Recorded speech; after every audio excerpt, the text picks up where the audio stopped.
Hey Plannerholics! Welcome back to my channel. Today I'm going to be sharing my January pages inside my Hobonichi A6 planner. I asked on my Instagram if you would be interested in seeing monthly flip-throughs of my planner, and a lot of you said yes. So even though it's the middle of March, I thought I would film this anyway and share it with all of you in the hopes that you get some inspiration, or you're just nosy like me and enjoy watching the inside of other people's planners. So if you're new here, I did film a previous video in the beginning of the year sharing my full setup of the planner and my planning process. So I'll tag that above and link it in the description box below if you're interested. The first page includes my bullet key, which if you're a regular around here, you've seen and know that I love. I've actually been referencing it a lot. The next page contains my habit trackers. I did fairly okay in January, except towards the end of the month, but I totally stopped for February. As you can see, I've only really been keeping up with my birth control pills, but other than that, I'm pretty bad at habit tracking. I'm trying to pick it up again in March, but we'll see. And my habits are really not that interesting. Some of them do reference my yearly goals, so I have things like reading, journaling, exercising, eating fruit, and things like that. Something new that I added to my planner is this lunar calendar printable from Boho Berry. As you can tell from my front page, I really love her printables. Her lettering is just really inspiring.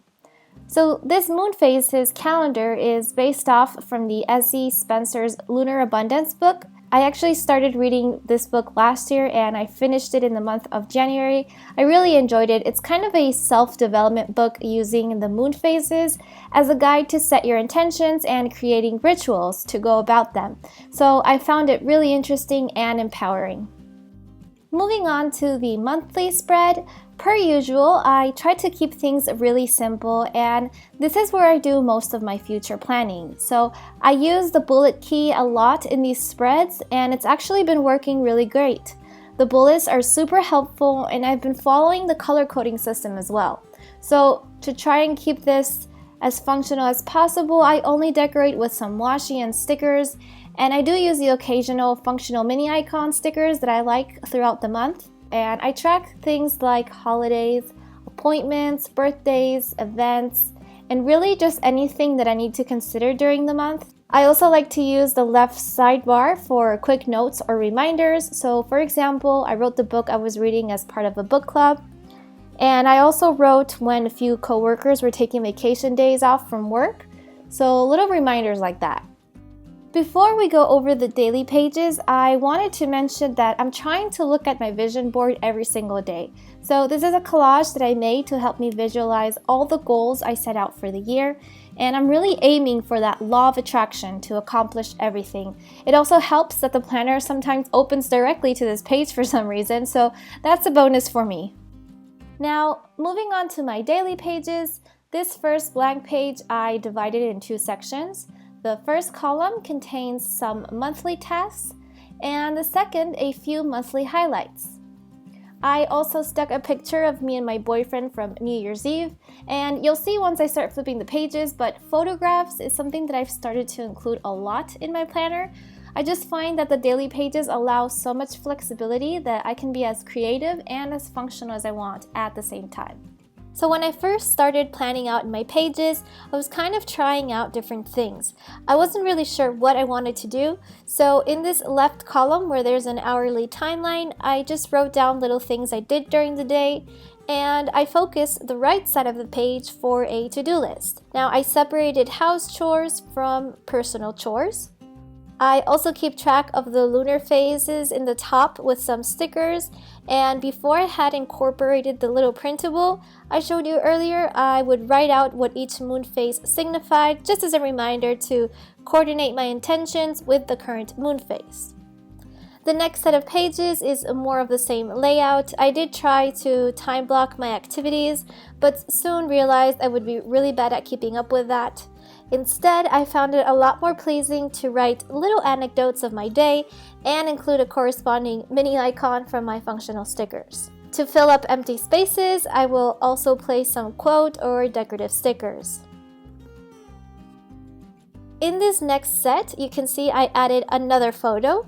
I really like it because sometimes I'll just take random photos on my phone and I never really know what to do with them. So instead, now I can easily include them in my pages and they serve as a memory record of my day.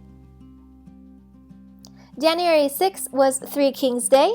Because it was an eventful day, I knew I wouldn't get much done, so instead of writing a to-do list, I simply recorded small highlights and of course more photos of a delicious traditional pastry you eat that day and a gift exchange I did with my cousin. Like I mentioned earlier, sometimes if I feel the need, I'll just add some decorative stickers to fill the empty spaces. Something exciting that I began doing in my pages is drawing little doodles. And of course, my inspiration came from this adorable book that I purchased from a fellow YouTuber, Sarah Alberto, also known as Doodles by Sarah. She used to do planner videos, which is when I started following her a few years ago, but she quickly started to gain a following because of her cute and easy doodles. Fast forward to today, she has published this fun how to draw cute kawaii doodles. It's got a ton of step-by-step doodles, all sorted by category, and I started going over the first few pages where she teaches you basic characters, and because I had watched the movie Mulan that day, I decided to try my hand at it and doodle Mulan using this book as a guide, and I really liked the way it turned out. The next two pages are just the usual layout, but this time I separated my task in 3 sections by order of priority. Oh, and something I forgot to mention that I also started adding in most of my pages are these daily affirmations. I have them written in red ink just to separate them from my usual daily highlights. And if you watched my setup process video, I mentioned a few links where I grab these affirmations or sentences. January 10th was an off day. I wasn't feeling great and so I didn't manage to accomplish any of my tasks. Here, I also started incorporating some washi to mix it up a little. As for this day, I saw My Neighbor Totoro for the first time. I thought it was the cutest movie, so it deserved a doodle too. I found an easy drawing on Pinterest and I tried my best to doodle it. Next is another eventful day. I went to a family birthday party where I took many pictures, as you can see. And I do apologize, but I have them covered up because I would like to remain my family and close friends private. Moving forward, if you couldn't tell by now, I'm a huge movie geek, especially Disney movies. On this day, I watched my favorite movie of all time, which is Tangled, and so I wanted to dab not only at my drawing skills, but also my watercolor skills. Now, I'm no expert whatsoever, but I bought last year this portable size Sakura watercolor set. It comes with a brush where you can fill up with water so you can travel with it anywhere. It's super clean and efficient, but I still don't know how to mix my colors very well, but for my first watercolor inside this planner, I think I did okay. This next day is kind of funny because I wrote out so much to do, and if you notice, I migrated 95% of my tasks because I didn't complete them. On a positive note, that day I received a lovely envelope from a planner friend with some goodies. Miss Louisa Callerholt from A Planner Piece sent me some of the cutest stickers. She's actually an amazing artist and specializes in animal sketches, so she so kindly sent me her newest bunny sticker set.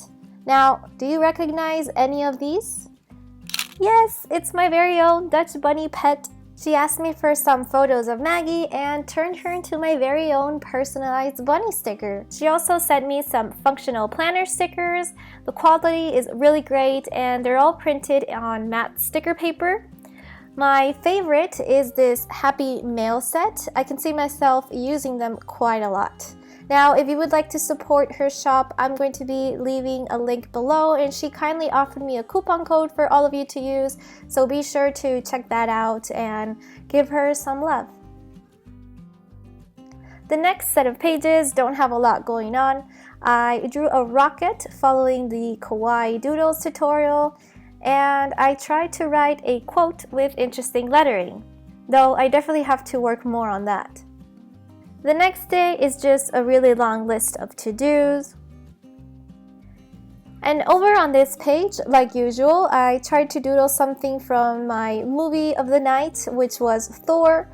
I also copied this illustration from a Pinterest image.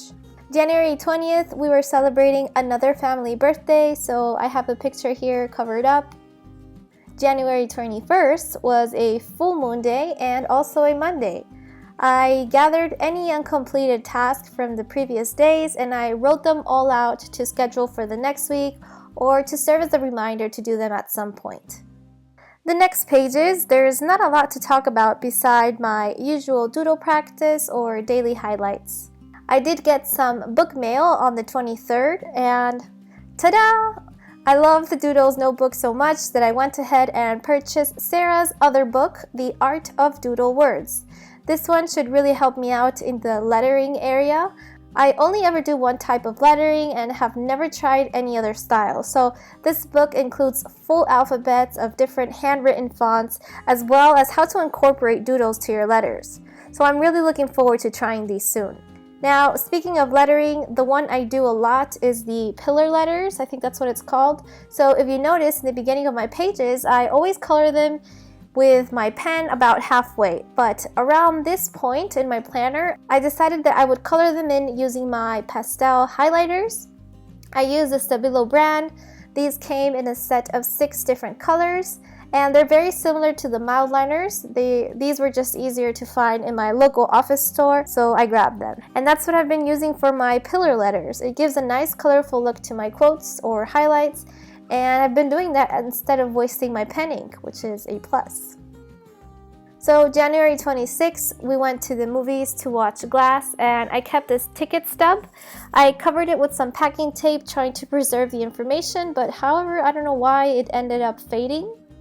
This next day was really exciting because the second batch of PlannerCon Europe tickets were going on sale and I bought my ticket to my first planner event ever. I'm super excited. I can't wait for May. If you're planning on going, I would love to know. Please leave me a comment below and maybe we can meet up and we can hang out and talk about planners and share our sticker collections and, just fun things like that. I'm so hyped. And for the last 2 days of January, I didn't have much going on. As you can see, I have a few empty spaces, which I just decided to leave as is. And on the 31st, I did go to the hair salon, so I thought it would be fun to include a before and after photo for memory keepsake. And that is all for my January flip through. Please make sure to give this video a thumbs up if you enjoyed it, and make sure to subscribe so you don't miss any more of my updates, as I will be posting my February flip through very soon as well. As always, if you have any questions, feel free to leave them in the comments below and we'll talk there until my next one. Bye everybody, and thanks so much for watching.